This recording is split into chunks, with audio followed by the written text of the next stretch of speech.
Alo, cousin. Ou kon internet Haïti gen bon. Bon internet Haïti pa am koupe, non, cousin?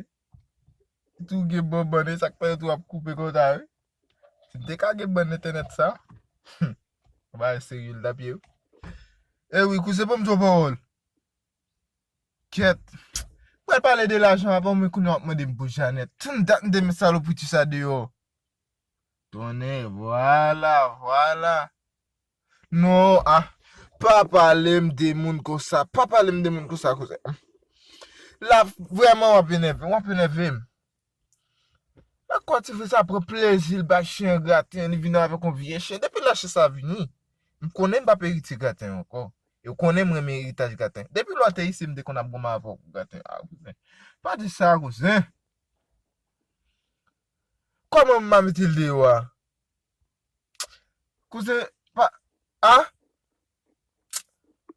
Mwen sa cousin, bini. Sou konen m reme gratin yo. Ça fait moi-même, le mal acheté devant ma chaîne. Je préfère acheter en détail. Oui, comment en détail là?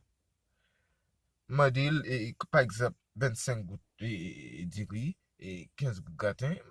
En détail, oui. Quoi m'appelle, oui?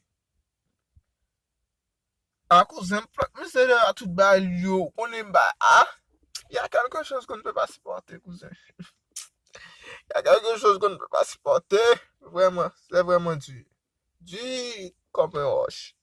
Comme un pierre, dis-je. Non, comme une pierre. La pierre, c'est au fait